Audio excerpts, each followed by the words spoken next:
मेरी आवाज सबको क्लियर है बेटा? तो यहाँ पे है नेक्स्ट टॉपिक हमारा आज का है preparation and uses of some important addition polymer. कैसे एडिशन पॉलीमर का फॉर्मेशन होता है। तो इसमें हमारा जो फर्स्ट पॉलीमर है वो पॉलीथीन है। मैं यहाँ से रिपीट इसलिए कर रहा हूँ क्योंकि वेरी इंपॉर्टेंट टॉपिक है, बहुत इंपॉर्टेंट है यहाँ पे चीजें। तो जो सबसे पहले हमारा एग्जाम्पल है लो डेंसिटी पॉलीथीन। इसको लो डेंसिटी पॉलीथीन क्यों बोलते हैं? इट इज बिकॉज इसका जो स्ट्रक्चर है उसमें ब्रांचिंग होती है। It has branch chain structure, so branch chain molecule can not come close, बहुत ज्यादा क्लोज नहीं आ पाते हैं, इसलिए उनके बीच में स्पेस रहता है, मतलब वॉल्यूम ज्यादा है तो डेंसिटी कम रहेगी, तो इसलिए इसको लो डेंसिटी पॉलीथीन बोलते हैं। और इस सबसे पहले आपको पता होना चाहिए कि आप जब किसी पॉलीमर की प्रिपरेशन लिखते हैं तो उसका मोनोमर क्या है। तो मैंने एक आपको ट्रिक समझाई थी कि अगर कोई पॉलीमर इस टाइप का है कि उसमें पॉली वर्ड अटैच्ड है, लाइक पॉलीथीन, पॉलीविनाइल क्लोराइड, पॉलीएक्राइलोनाइट्राइड, पॉलीटेट्राफ्लोरोईथीन, जिसमें भी पॉली वर्ड आ रहा है तो आपको ज्यादा पैनिक होने की रिक्वायरमेंट नहीं है। आप सिंपली उसके पॉली वर्ड को रिमूव कर दीजिए, तो जो बचा हुआ पार्ट होता है it tells about the name of monomer. जैसे पॉलीथीन है तो अगर आप इसको ब्रेक करेंगे, पॉली को हटाएंगे, तो you will get ethene. Means इसका जो मोनोमर है वो क्या है? इथीन है। और इथीन का फार्मूला सबको लिखना आता है। ईथ मतलब ईथ मींस 2 कार्बन, अब 2 कार्बन लिखेंगे, और इन मींस डबल बॉन्ड, और बीच में क्या लगाएंगे? डबल बॉन्ड, और फिर कार्बन की वैलेंसी को 4 करने के लिए जितना हाइड्रोजन की रिक्वायरमेंट है उतना हाइड्रोजन अटैच कर देंगे। तो इस तरह से आपने मोनोमर का फॉर्मूला बना दिया। अब आपको देखना है कि प्रिपरेशन कैसे होती है, how low density polythene is prepared. तो आप क्या करेंगे? प्रिपरेशन की बात करेंगे। तो कैसे होता है प्रिपरेशन? प्रिपरेशन में क्या है, क्योंकि हम पॉलीमर बना रहे हैं तो हमको बहुत सारे मोनोमर के मोल चाहिए। तो हम क्या लिखेंगे प्रिपरेशन में? हमने बहुत सारे इथीन के मोल लिए, n mole, n means a large number of, बहुत सारे मोल। और यहाँ पे कंडीशन क्या है? आप 1000 से 2000 एटमॉस्फेयर प्रेशर रखेंगे और 350 से 570 केल्विन टेम्परेचर रखेंगे। और because you are preparing low density polythene, तो आपको क्या करना है? परोक्साइड लेना पड़ेगा, क्योंकि लो डेंसिटी जो पॉलीथीन है वो परोक्साइड की प्रेजेंस में ही फॉर्म होती है। ये चीज आपको ध्यान देना है। If low density polythene is prepared then you have to add peroxide और O2। तो हमारा क्या बन जाता है? पॉलीथीन बन जाता है। जो आपका ये डबल बॉन्ड है, इसमें से वन इलेक्ट्रॉन, एक वन इलेक्ट्रॉन इस साइड मूव हो जाता है, वन इलेक्ट्रॉन इस साइड मूव हो जाता है। दोनों कार्बन अपना अपना इलेक्ट्रॉन ले लेते हैं जो शेयर्ड पेयर का है, और फिर इनके पास में जो फ्री रेडिकल आता है उसके इलेक्ट्रॉन से ये दोनों साइड से कंबाइन होते जाते हैं। जैसे पीछे चेन की लेंथ बढ़ रही थी, हम देखा, वैसे ये बढ़ती जाएगी। फिर एग्जाम में पूछता है कि प्रिपरेशन तो हो गई, तो इसका यूज क्या है? तो आपको पता है कि ये लो डेंसिटी पॉलीथीन है, तो ये डेंसिटी लो है, मतलब इसमें ब्रांच है, तो ये थोड़ी कंपेरेटिवली वीक होती है। तो वीक होने की वजह से इसका जो यूज होता है वो सॉफ्ट मटेरियल बनाने में होता है। फॉर एग्जांपल आप स्क्वीज बॉटल बना सकते हैं, जो पानी वाली बॉटल मार्केट में अवेलेबल होती है, स्क्वीज जिसको दबा सकते हैं, या सॉस वगैरह की बॉटल मार्केट में है वो बना सकते हैं। कैरी बैग्स, प्लास्टिक के कैरी बैग बनते हैं, टॉयज बना सकते हैं, फ्लेक्सिबल पाइप्स बना सकते हैं, और बायर के ऊपर भी इसकी लेयरिंग की जा सकती है ताकि करंट ना आए। तो ये इसका यूज होता है। तो इसी तरह हमारा नेक्स्ट पॉलीमर क्या है? नेक्स्ट हमारा हाई डेंसिटी पॉलीथीन है। अब यहाँ पे हाई डेंसिटी क्यों है? It mean this polythene has linear chain. इस पॉलीथीन की जो पॉलीमर चेन होती है वो लीनियर होती है, और linear molecule can come close. जब वो क्लोज आ जाएंगे तो स्ट्रक्चर डेंसिटी कैसी हो जाएगी? हाई हो जाएगी, क्योंकि सारी चेन एक दूसरे के क्लोज पैक है, तो फोर्स भी स्ट्रांग हो जाएंगी। जब कोई चीज क्लोज पैक होती है जैसे कि सॉलिड, तो वहां पे फोर्स स्ट्रांग हो जाती है, इसलिए इसमें स्ट्रांग फोर्स है, सारी चेन क्लोज है, इसलिए ये हाई डेंसिटी पॉलीथीन होती है। बिकॉज, ठीक है, तो इसमें अब पॉलीथीन है तो मोनोमर तो सिंपल रहेगी, वही इथीन, जैसा कि उसमें था वैसा इसमें है। तो प्रिपरेशन हम लोग देखते हैं क्या डिफरेंस है। क्योंकि ये हाई डेंसिटी पॉलीथीन है, इसमें ब्रांचिंग नहीं होती है, इसलिए दैट इसका रीजन क्या है कि इसमें हमको कैटालिस्ट चेंज करना पड़ेगा। तो हम लोग क्या कैटालिस्ट यूज करते हैं, मैंने लास्ट क्लास में भी समझाया था। यहाँ पे हम यूज करते हैं सीजलर नाटा कैटालिस्ट। ज़ीज़लर नाटा कैटालिस्ट, ये दो साइंटिस्ट हैं ज़ीज़लर और नाटा, उन्होंने इस प्रिपरेशन को डेवलप किया, इसलिए कैटालिस्ट को डेवलप किया, इसलिए इसका नाम ज़ीज़लर नाटा कैटालिस्ट है। तो ज़ीज़लर नाटा कैटालिस्ट क्या होता है, कई बार एग्जाम में फार्मूला पूछ सकता है। इट इज ट्राई इथाइल, यहाँ पे 3 इथाइल ग्रुप है तो इसलिए बोलेंगे triethyl aluminium and titanium tetrachloride. इन दोनों को जब हम मिक्स करते हैं तो हमारा ज़ीज़लर नाटा कैटालिस्ट बन जाता है। प्रेशर कितना लगाएंगे, 6 से 7 एटमॉस्फेयर। टेम्परेचर कितना लेंगे, 333 टू 343। देखो यहाँ पे प्रेशर चेंज हो गया, वहां पे 1000 से 2000 था, यहाँ पे 6 से 7, मतलब लो प्रेशर चाहिए। ठीक है, तो वही सेम पैटर्न है, यहाँ पर तो हम केवल बताएंगे सिंपल क्या फार्मूला होता है, चेन बना के दिखाने की रिक्वायरमेंट नहीं है। फिर इसका भी क्या यूज है, तो हमको पता चल गया, क्योंकि ये हैवी होती है इसलिए इसका यूज जो स्ट्रॉन्ग मटेरियल है, थोड़े टिकाऊ चीजें हैं उनको बनाने में यूज कर सकते हैं। फॉर एग्जांपल बकेट बना सकते हैं, डस्टबिन बना सकते हैं, बॉटल अगर बनाएंगे तो जो स्ट्रॉन्ग थोड़ी प्लास्टिक की बॉटल होती है उनको बना सकते हैं, पाइप्स बना सकते हैं। तो ये सब मटेरियल फॉर्म करने में हाई डेंसिटी पॉलीथीन का यूज होता है, जो कि थोड़ा सा मजबूत है। तो इस तरह से हमारे 2 पॉलीमर की प्रिपरेशन और यूजेस क्लियर हुए। एग्जाम में हमारे साथ पूछेगा हमेशा कि गिव द मोनोमर, आपसे मोनोमर पूछ सकता है, स्ट्रक्चर पूछ सकता है मोनोमर से, मोनोमर का क्या स्ट्रक्चर है, और आपसे प्रिपरेशन और यूज भी पूछ सकता है किसी भी पॉलीमर का। तो नेक्स्ट हमारा पॉलीमर है पॉली टेट्राफ्लोरोईथीन। तो मैं सारे सिंपल पॉलीमर को लेके चल रहा हूँ जो बहुत पॉली वाले वर्ड के हैं, ताकि आपको याद करने में आसानी रहे। पहले सिंपल से चलेंगे, फिर हम कॉम्प्लेक्स में चलेंगे। तो ये नेक्स्ट है हमारा पॉली टेट्राफ्लोरोईथीन।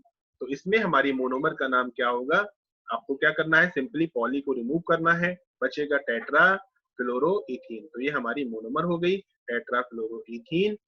इसको हम शॉर्ट में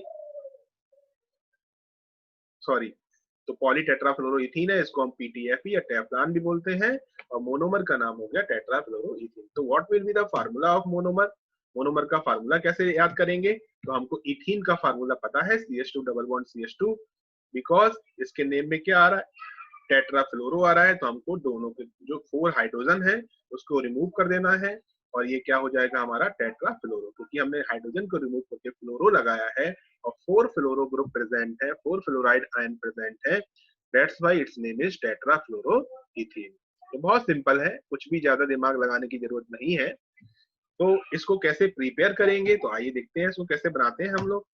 सिंपली जैसे आप इथीन की प्रिपरेशन लिख रहे थे, यहाँ पे आपको टेट्राफ्लोरोईथीन का फार्मूला लिख देना है, एन लगाना है, पॉलीमराइजेशन करा देना है, कैटालिस्ट और ऑक्साइड यूज कर सकते हैं, और आपका टेफ्लॉन बन जाएगा। कोई भी चेंज नहीं है, सिंपली जैसे पॉलीथीन बना वैसे ही ये बनेगा।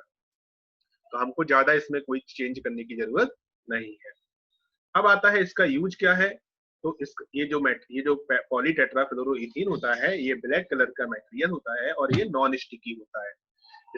इस पर कोई भी चीज चिपकती नहीं है और किसी से रिएक्शन भी नहीं करता है, इसलिए इसका जो मेन यूज है वो नॉन स्टिक यूटेंसिल, जो हमारे आजकल बर्तन चलते हैं ब्लैक कलर की जिन पे कोटिंग होती है, जिसको हम नॉन स्टिक बर्तन कहते हैं, तो उनको बनाने में यूज होता है। तो ये कहाँ रहता है उन यूटेंसिल में, जो ब्लैक कलर की कोटिंग होती है यूटेंसिल के अंदर, वो जो है हमारी टेफ्लॉन की होती है, और इसी की वजह से हमारा कोई भी मटेरियल जब घर पे बनाया जाता है तो इस पर स्टिक नहीं होता है।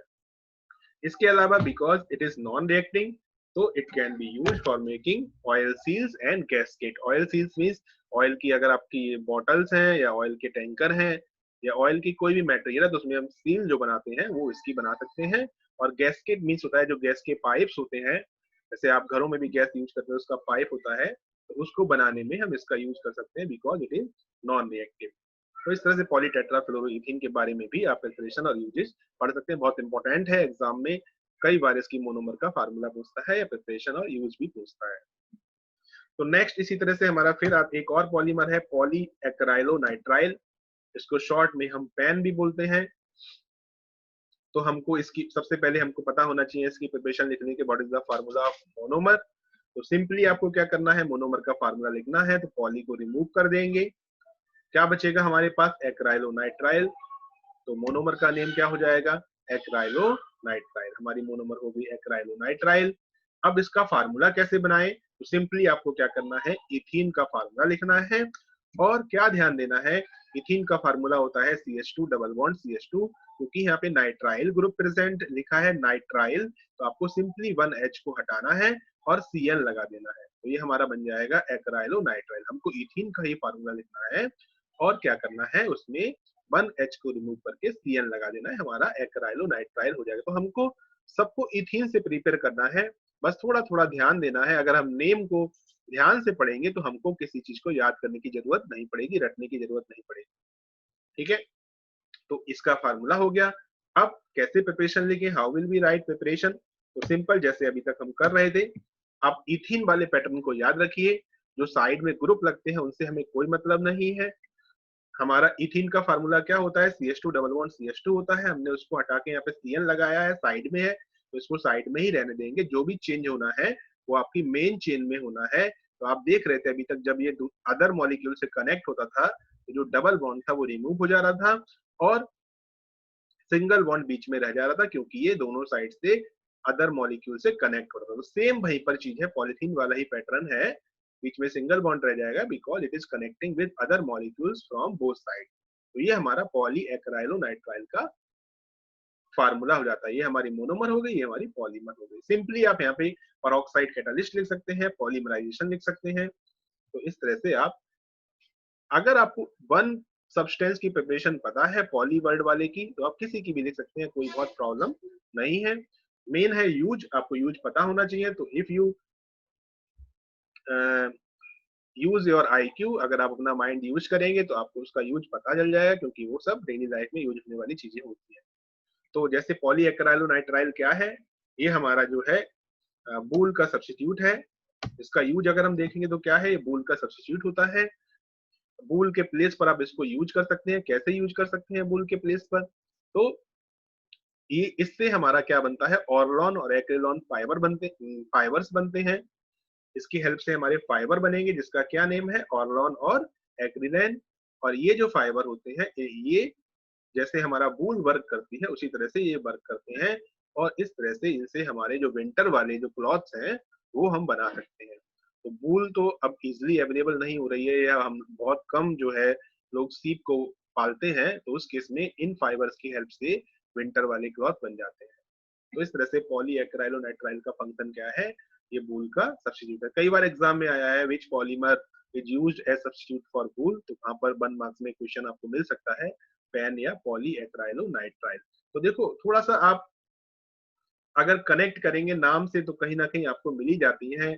लॉन यहाँ पे देखो मिल रहा है, लॉन बर्ड, तो आप समझ जाएंगे और लॉन फाइबर की बात हो रही है। तो कनेक्ट करेंगे, एक्रिलॉन और लॉन फाइबर है, तो यहाँ से ही पकड़ लेंगे लॉन मतलब और लॉन। तो कभी आप भूल जाते हैं तो आपको ध्यान हो जाएगा एक्रिलॉन से, अगर आप एक्री हटाएंगे तो लॉन मिल गया, मतलब और लॉन फाइबर है। तो इस तरह से कनेक्ट कर सकते हैं यूजेस को। कभी जब कुछ हमें जल्दी से याद नहीं होता है तो हम उसको कनेक्ट करके याद कर सकते हैं। तो नेक्स्ट देखते हैं कौन सा पॉलीमर है हमारा। तो नेक्स्ट पॉलीमर हमारा पॉलीप्रोपीन है। तो ये तो बहुत सिंपल है, पॉली को अगर हम रिमूव करेंगे तो क्या बचता है, प्रोपीन। तो इसकी मोनोमर सबको पता चल गई होगी, इसकी मोनोमर क्या है, सिंपली प्रोपीन। अब प्रोपीन का फार्मूला कैसे लिखें, तो आपको पता है प्रोप मीन्स 3 कार्बन होते हैं, आप 3 कार्बन को एक चेन में लिख सकते हैं, और इन मीन्स डबल बॉन्ड, किसी वन प्लेस पर डबल बॉन्ड लगा सकते हैं और फिर वैलेंसी 4 करेंगे। तो सिंपली देखते हैं इसको कैसे समझें। आप सिंपली इथीन का फार्मूला लिखिए और 1H को रिमूव कर दीजिए और CH3 लगा दीजिए, हो गया प्रोपीन। देखिए 1 2 3, 3 कार्बन मतलब प्रोप और डबल बॉन्ड है इसलिए इन। तो आप सबको इथीन से ही कंपेयर करते हुए अगर चलेंगे तो आपको प्रॉब्लम नहीं होगी। तो सिंपली इथीन का फार्मूला लिखिए लिखिए, H हटा के आप क्या करेंगे, CH3 लगा देंगे, तो it will be the formula of propene. तो प्रिपरेशन कैसे लिखेंगे इसकी, तो सिंपल जैसे आप इथीन के लिखते थे वही पैटर्न फॉलो करिए। इथीन प्रोपीन का फार्मूला लिखिए, एन लगाइए, आगे पॉलीमराइजेशन कराइए पेरोक्साइड कैटालिस्ट की प्रेजेंस में। साइड चेन से मैंने बोला आप ध्यान नहीं देना है, साइड चेन पे आपको सिंपली यहाँ पर ध्यान देना है।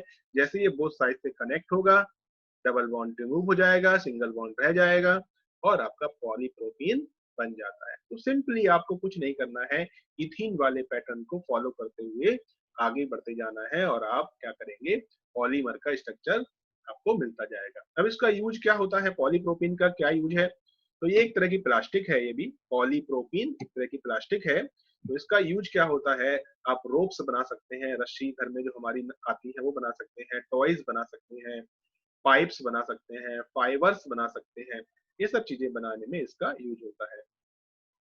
तो आप फिर नेक्स्ट हमारा आता है पॉलीस्टाइरीन। ये जो केमिकल है, ये अभी विशाखापट्टनम में जो गैस लीक हुई थी, तो वहां पे स्टाइरीन गैस लीक हुई थी, तो उससे इसका रिलेशन है। वो जो फैक्ट्री थी वहां पे हमारा क्या बनता था, वहां पे हमारा पॉलीमर बनता था जिसका नाम पॉलीस्टाइरीन था। तो वहां से हमारी स्टाइरीन गैस जो है लीक हुई थी, तो बहुत हार्मफुल गैस है। तो इसकी मोनोमर अगर आपको पता लगानी तो कैसे पता लगाएंगे मोनोमर क्या है, सिंपली आपको क्या करना है, वही पैटर्न फॉलो करना है कि पॉली को रिमूव करेंगे और हमारी मोनोमर आ जाएगी। तो मोनोमर का नाम क्या हो जाएगा, what is the name of monomer, styrene. Poly हटाएंगे तो क्या आ जाएगा, स्टाइरीन। अब इसका फार्मूला कैसे याद रखें, तो आपको सिंपली याद रखना है कि आप इथीन से कनेक्ट करते हुए चल रहे हैं, तो इथीन से ही कनेक्ट करिए, इथीन का फार्मूला लिखिए और H को हटा के क्या जोड़ देंगे हम, H को हटा के हमको यहाँ पे फिनाइल ग्रुप लगाना है। फिनाइल ग्रुप को हम क्या बोलते हैं, C6H5, या तो आप C6H5 लिख दीजिए, और you can also make ring, आप यहाँ पे रिंग भी बना सकते हैं, बेंजीन रिंग डेवलप कर सकते हैं, मींस फिनाइल ग्रुप लिख सकते हैं आप यहाँ पे, फिनाइल रिंग बना सकते हैं, या तो फिर आप C6H5 भी लिख सकते हैं। तो जो आपको इजी लिखे, जो आपको इजी लगता है उसको यहाँ पर लिख देंगे।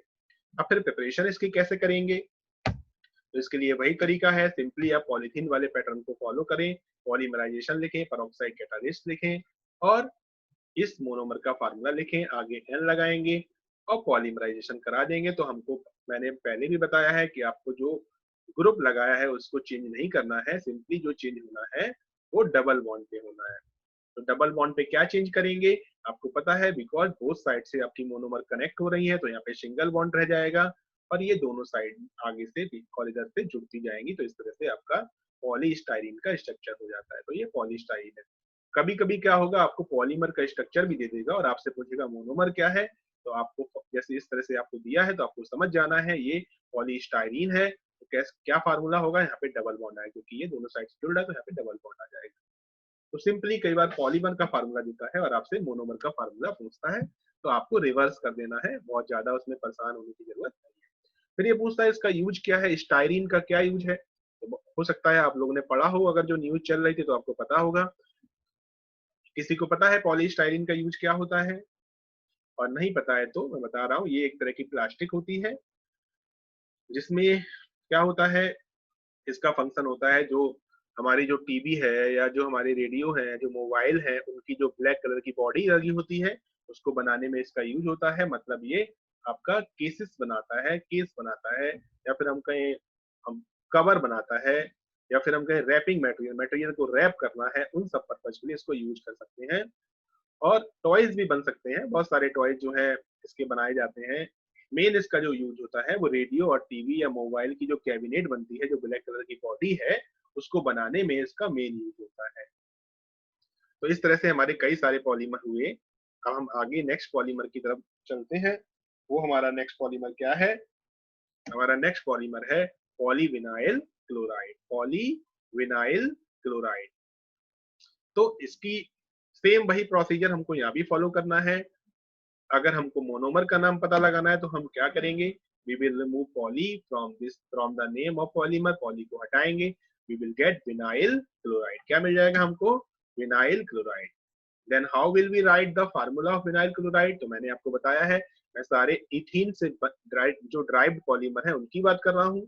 तो आपको इथीन का फार्मूला लिखना है, और because you are getting chloride means we have to add Cl group after replacing H। तो हमको क्या करना है, जो इथीन का फार्मूला लिखा है उसमें से H हटाना है और Cl लगाना है। हमको बिल्कुल पैनिक होने की रिक्वायरमेंट ही नहीं है, बस नाम को पढ़ना है और हमको समझ में आ जाएगा क्या लगाना है, क्योंकि यहाँ पे क्लोराइड है तो we have to put Cl। अगर कहीं पे नाइट्राइल होता है तो हमको Cl लगाना है। बस स्टाइरीन में आपको ध्यान देना है, वहां पे कुछ कंफर्म नहीं हो रहा है, लेकिन वहां पे देखो स्टाइरीन, अगर आप उसको ब्रेक करेंगे तो एरीन, एरीन से मतलब आपका एराइल ग्रुप, मतलब C6H5। तो वहां भी क्लियर हो रहा है, थोड़ा सा आपको माइंड यूज करना है, तो स्टाइरीन मतलब एरीन, वहां पे बनना था एरीन, तो वहां पे आपको एराइल ग्रुप लगाना है। और यहाँ पे क्या है, क्लोराइड आपको पता चल रहा है तो Cl लगाना है। और प्रिपरेशन बिल्कुल सेम लिखना है, कोई चेंज नहीं है। आपको सिंपली क्या करना है, इसको लेना है, एन लगाना है विनाइल क्लोराइड के आगे, पॉलीमराइजेशन कराना है पेरोक्साइड की प्रेजेंस, और बना देना है पॉलीविनाइल क्लोराइड। सिंपली जिस तरह से बाकी सब में हो रहा था, दोनों साइड से आपकी मोनोमर कनेक्ट होंगी और आपका डबल बॉन्ड आगे शिफ्ट हो जाता है। ठीक है, तो इस तरह से पॉलीविनाइल विनाइल क्लोराइड का फार्मूला लिख सकते हैं। अब आता है इसका भी यूज क्या है, तो ये पीवीसी प्लास्टिक है। सबको पता है पीवीसी क्या होता है, बहुत सारे इसके यूज है। तो इसका यूज जो मेनली होता है वो क्या है, हमको पाइप बनाना है, फ्लोरिंग, हमारे जो फ्लोर टाइल आजकल बनने लगे हैं वो भी इसके बनने, फ्लोरिंग करते हैं इसकी। और रेनकोट बनता है, वाटर के पाइप्स, घरों में आजकल जो पाइप, हमारी जो पाइप लगती है वो पीवीसी की बनी हुई लग रही है। पहले तो आयरन के जो पाइप होते थे टैप के वो लगाए जाते थे, अब तो पीवीसी पाइप से ही हमारी जो है पाइपलाइन बिछाई जाती है। इसके अलावा जो हमारे बायर होते हैं उनकी कोटिंग कर सकते हैं, बायर के ऊपर कोटिंग इसलिए करते हैं ताकि वो उनसे हमको करंट ना लगे। तो बहुत सारा इसका फंक्शन है, raincoat, handbag, vinyl flooring, water pipe, और कोटिंग ऑफ वायर्स, वायर की कोटिंग भी कर सकते हैं, तो इसमें आप ऐड कर सकते हैं उस चीज को। तो इस तरह से ये पॉली वाले बहुत सारे हमारे पॉलीमर थे। और ऑल आर एडिशन पॉलीमर। आपको कैसे पता चलेगा एडिशन है, because you are not getting any side product. आप देख रहे हैं जो भी चीज आप यूज कर रहे हैं, आपको कोई भी साइड प्रोडक्ट नहीं मिल रहा है। अगर यहाँ पे प्रोडक्ट साइड में कुछ बनता एक्स्ट्रा, कुछ नया निकलता, रिमूव होता हमारा, तो हम कहते हैं ये कंडेंसेशन पॉलीमर है। केवल वन प्रोडक्ट मिल रहा है, it means it is addition polymer. ठीक है।